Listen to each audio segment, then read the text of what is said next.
Alors, bonjour les élèves de la TAC de troisième. Une proposition à vous faire, puisque finalement, je sais maintenant qu'on a des demi-groupes et que vous ferez qu'une semaine chacun. Je vous propose qu'on regarde ensemble le film 3, qui parle de l'Iliade. L'Iliade, c'est le deuxième livre avec l'Odyssée. C'est un film qui est un grand film hollywoodien, qui n'est pas extraordinaire en termes de qualité d'écriture, mais qui est intéressant parce que ça peut exercer votre esprit critique. C'est-à-dire que si vous connaissez bien l'Iliade, vous êtes capable maintenant d'avoir un regard distancié par rapport au film et donc être capable d'avoir un regard de spectateur averti. C'est ça qu'on va essayer de faire. Donc moi, ce que je vous propose, c'est que à distance, tout le monde travaille un peu sur le diaporama, comprend l'Iliade, savoir vraiment ce qu'il en est dans le texte, qui est difficile à lire. Et puis que par ailleurs, parce que moi je regarde l'heure pour pas me tromper au niveau, il ne faut pas dépasser 15 minutes. Et en même temps, avoir ce regard sur l'Iliade qui est difficile à lire, que vous pouvez lire avec un complexe, au moins une connaissance culturelle de l'œuvre, et être capable de me critiquer comme ça, parce que dans le monde, dans l'art, dans la littérature, il y a toujours des références à l'Iliade et à l'Odyssée. L'Odyssée, vous connaissez déjà. Donc voilà, je vous demande à tous de réfléchir à la question, d'essayer de faire le travail à distance, au moins par rapport au diaporama, mais en classe, comme ça on peut regarder le film ensemble, parce que c'est plus difficile de vous envoyer un morceau du film, évidemment, pour étudier à la maison. De mon choix, sinon j'aurais fait l'inverse, on aurait fait le diaporama en classe, et je vous aurais envoyé des bouts de film. Voilà, alors vous connaissez déjà Homère, vous connaissez déjà l'Odyssée, donc l'Iliade c'est le deuxième film, le deuxième livre, qui va être, soi-disant, écrit par Homère. Donc Homère, c'est ce personnage, cet aide, ce poète aveugle qui aurait vécu et qui aurait écrit au 8e siècle avant Jésus-Christ. On sait aujourd'hui que vraisemblablement l'histoire de l'Iliade et de l'Odyssée existait déjà bien avant le 8e siècle avant Jésus-Christ, sur une tradition orale qu'on connaissait par cœur et qu'on se racontait de parents enfants, de poètes qui allaient de village en village. Mais la tradition veut que ce soit Homère qui les a écrits au 8e siècle avant Jésus-Christ, alors que finalement il y avait plusieurs poètes, même sur plusieurs périodes, qui l'auraient écrit. Alors, l'image de ce poète aveugle, sûrement parce que c'est celui qu'on retrouve dans l'Odyssée au moment où on raconte la guerre de Troie. Il y a un poète aveugle qui vient chez le roi des Phéaciens et qui va raconter la guerre de Troie. Donc, on a pensé que l'écrivain lui-même pouvait être ainsi et a souvent longtemps été représenté ainsi.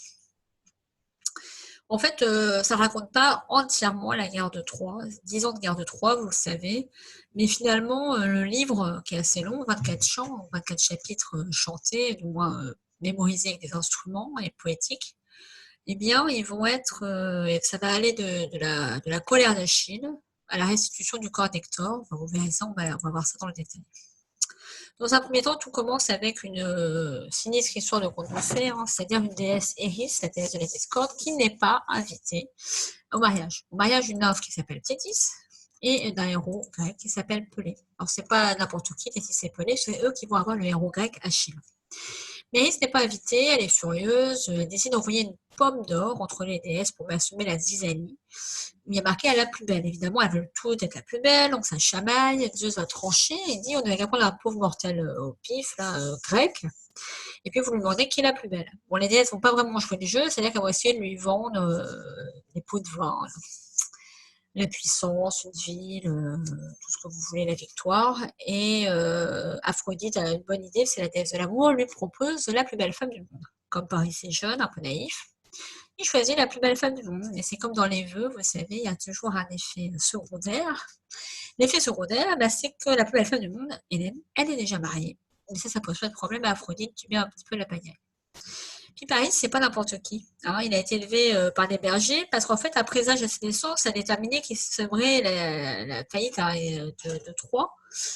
Alors, et en fait, c'est un prince troyen. C'est le fils de Priam, c'est ce qu'on va voir. Donc, début un peu de la pagaille. D'autant plus, là vous voyez sur le cratère antique, vous voyez que Hélène qui fuit Ménélas. Donc Hélène est mariée à Ménélas, mais c'est un jour que Paris et Hector sont invités au palais de Ménélas, en bonne relation entre Troie, qui est une ville en Turquie, et la Grèce. Aphrodite frappe en quelque sorte et Hélène est remarquée par Paris. Et quand il va repartir dans ses bagages, il aura Hélène à ramener à Troie. Vous pensez bien que le mari Ménélas, qui est grec, lui, et qui est trompé par sa femme, est absolument furieux, d'autant plus qu'il a bien accueilli ses hôtes, et que c'est très important dans l'Antiquité, et qu'il repart en volant sa femme. Donc là-dedans, la femme est un objet, hein, ne vous occupez pas, on est 1000 ans avant Jésus-Christ, Hélène, pas forcément trop le libre arbitre, hein, mais bon, pour l'histoire qu'on peut raconter après, c'est que sûrement Paris, c'est Hélène, etc. Bon, bah, début de la pagaille, parce que Ménélas est évidemment furieux, même si c'est les dieux qui décident, il va vouloir se venger. Même si Hélène est accueillie très naïvement aussi par le peuple de Troie, qui la trouve magnifique et qui est ravi d'avoir une nouvelle princesse, donc la nouvelle femme amoureuse de Paris, même si elle est déjà mariée avec un grec. Bon, alors du côté des Grecs, on a qui? On a Agamemnon. Agamemnon, ça va être le roi qui va être choisi pour représenter tous les autres. Et Agamemnon, c'est pas n'importe qui. Et pourquoi il est choisi? Parce que c'est le frère de Ménélas. Ménélas, le mari d'Hélène, qui râle, qui est pas content et qui demande à son frère de venir l'aider.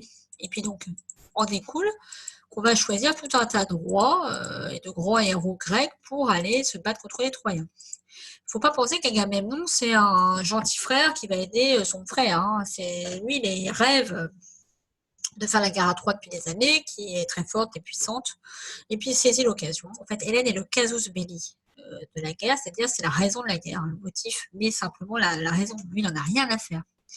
Dans les grands héros, on a Ajax, qui est connu pour de produits ménagers, on a Nestor, on a Ulysse, que vous connaissez bien, l'homme aux mille ruses, et puis on a Achille, le grand héros par excellence, qui est le roi des films d'action depuis 3000 ans. Le grand héros au grand courage, qui a peur de rien, qui est prêt à tout pour la gloire, et qui est surpuissant, quoi. C'est un peu l'antique, le super-héros antique. Il a des super pouvoirs. Mais par contre, ce qui est plus fragile, qui a été fragile au moins pendant 500 ans dans notre société, c'est que Patrocle, qui est souvent représenté comme son meilleur ami, est en fait plutôt son amant. Puisque dans la Grèce antique, ça pose aucun problème, hein, comme en 2020, finalement, que ce soit hétérosexualité, même plutôt l'homosexualité à une certaine époque, était plutôt cohérente par rapport à l'amour, au moins sentimental. Donc on a l'important Patrocle qui est représenté assez sensuellement nu sur ce tableau. Achille, lui, c'est pas n'importe qui, comme on l'a dit tout à l'heure, le grand héros, là, c'est le héros de la guerre de Troie, vraiment l'Iliade, et il est le fils de la nymphe, Thétis, pour rappeler du mariage avec Pelée. Et sa mère, pour le protéger, va le tremper, parce que c'est des choses, c'est une nymphe, c'est une divinité, elle va le tremper dans le Styx, l'eau du fleuve qui va protéger tout son corps, mais comme elle le tient par le talon, et ben, il y a un bout de son corps qui n'est pas protégé. Après, on va utiliser cette expression pour dire que les gens à talon d'Achille, c'est-à-dire qu'ils ont une fragilité, un point faible. Voilà. Ne me demandez pas pourquoi elle n'a pas trempé dans l'autre sens, l'histoire en est là. Hein. Bon, ben Achille, il sait que sa mère sait beaucoup de choses, il va la voir au moment de la guerre de Troie, parce que lui, il n'a pas loyauté, hein, c'est pas une question de devoir, c'est juste qu'il dit qu'est-ce que ça va me rapporter cette guerre de Troie. Il est payé en fait par Agamemnon pour faire la guerre, c'est un mercenaire avec ses troupes qui s'appellent les Myrmidons. Et sa mère lui dit, tu as le choix, soit tu as des enfants, tu te maries, tes enfants, tes petits-enfants t'aimeront et tu seras aimé, mais après ça, on t'oubliera. Soit tu mourras à la guerre de Troie, mais par contre, tu seras connu, et c'est vrai, parce que 3000 ans après, on parle toujours d'Achille. Donc Achille va choisir la gloire. Bon, maintenant, les Grecs sont prêts, ils ont Achille, ils ont les Myrmidons, ils ont Ajax, Nestor, tout ça, Ulysse, bon. Et puis, au moment du départ, Agamemnon, qui est choisi comme grand roi, et ça lui pose problème, parce qu'ils ont toute une flotte de bateaux prêts à partir pour aller attaquer Troie, donc en Turquie. On a retrouvé le site de Troie qui avait été massacré plusieurs fois de suite, à des vieilles ruines. Mais le vent est contre eux, enfin rien ne va, et du coup ils vont interroger les dieux et on va lui dire de sacrifier sa fille Iphigénie. Alors Agamemnon n'est pas très chaud, mais enfin moi, on n'a pas le choix, c'est moi le grand chef, donc je vais tuer ma fille, et puis comme ça on aura la grâce des dieux. Sauf qu'il ne dit pas à sa femme, quand même, on sent bien qu'il y a des sortes de couple, heureusement, déjà derrière, hein, et que c'est pas assez simple de tuer ses enfants. Et puis en douce, il va faire passer pour un mariage, il la déconne, il met des petites bandelettes, et puis hop, zou, là, Iphigénie est partie pour l'hôtel, puis elle se rend compte au dernier moment qu'on va la tuer. Alors là, c'est moins drôle. Heureusement, au dernier moment, alors qu'on est prêt à la tuer, il y a Athéna qui va intervenir, qui a pitié, qui va retenir le geste, et surtout qui va changer Iphigénie en biche. Alors c'est très important parce que c'est un épisode qu'on trouve avec Abraham et Isaac dans la Bible, où il est prêt à tuer son fils unique parce que Dieu lui a demandé au dernier moment, l'ange l'arrête. Il lui dit non, ne tue pas son fils. C'est important parce que ça veut dire que l'humanité évolue et surtout que on arrête les sacrifices humains et après on remplace par les sacrifices animaux. Du côté troyen, on a le grand chef Priam, le grand roi, qui a eu plein de filles, mais entre autres, comme mon fils aîné, là, Hector, le prince sage, que vous aimerez sûrement. Il est marié à Andromaque, il a un fils Astyanax. Mais il a aussi un autre enfant que vous connaissez déjà, Paris, c'est lui qui va faire la poulette et qui va du coup se retrouver avec Hélène sur les bras et qui va causer un peu la perte de son royaume. On a aussi deux personnages féminins importants et malheureusement qui sont un peu victimes dans l'histoire, mais qui sont Briséis, qui est la prisonnière d'Achille, qui récupère comme ça, qui est une Troyenne, qui récupère un petit peu à droite à gauche. Et puis il y en a une autre qui ressemble au niveau du prénom Chrysis, qui est une prêtresse d'Apollon. Et c'est pas Achille qui la récupère, là ce sera Agamemnon. C'est important pour la suite. Et puis, derrière tout ça, très important dans l'Iliade et comme dans l'Odyssée, les dieux sont derrière. Zeus, il arbitre. D'un coup, il est d'un côté, d'un coup, il est de l'autre côté. Donc, on a toute une troupe de dieux du Panthéon qui vont être pour les Grecs ou les Achéens, comme Athéna, qui va beaucoup aider Ulysse, d'ailleurs, pour trouver les idées dans le cheval de Troie. Et de l'autre côté, on a des dieux ou des déesses qui vont être pour les Troyens. Dont Aphrodite, par exemple, qui a fait malheureusement le choix de donner la plus belle femme du monde à son protégé, Paris. Bon, dans le début de l'histoire, Agamemnon, donc, il se retrouve avec la prêtresse Chryséis, qui l'a piqué au temple d'Apollon. Il se saccager le temple, il se retrouve avec une captive, hop, sa prisonnière, mais c'est une prêtresse d'Apollon. Apollon est furieux et il va envoyer la peste sur les Grecs, grande maladie qui va tuer beaucoup de Grecs. Du coup, Agamemnon est obligé de céder et il va renvoyer Chryséis à Troie. Sauf que, du coup, comme il s'ennuie, qu'il a besoin d'une femme, comme un objet, rappelez-vous qu'on est quand même 1000 ans avant Jésus-Christ, il va prendre, comme c'est le roi, il pique la prisonnière d'Achille, qu'il aimait beaucoup, sans lui demander son avis. Alors Achille est furieux, comme c'est pas un problème de loyauté que lui il est payé, il dit, bah, puisque c'est comme ça va pas du tout, il va même demander de l'aide à sa mère pour intercéder auprès de Zeus. Donc là, vous voyez en haut Thétis qui intercède auprès de Zeus, pour demander que Achille soit vengé, parce qu'on lui a volé sa prisonnière. Et donc Zeus va même se retourner contre le propre corps d'Achille et Agamemnon, du coup, pour punir un petit peu les Grecs. Ce qui leur crée pas mal de déboires. De l'autre côté, à Troie, ça chauffe, parce qu'autant le peuple troyen a accueilli Hélène à bras ouverts, autant notre ami Hector, qui est pas... Alors oui, il est représenté tout en armes, assez sombre, c'est le guerrier, l'homme droit, l'homme fiable, de profil très net.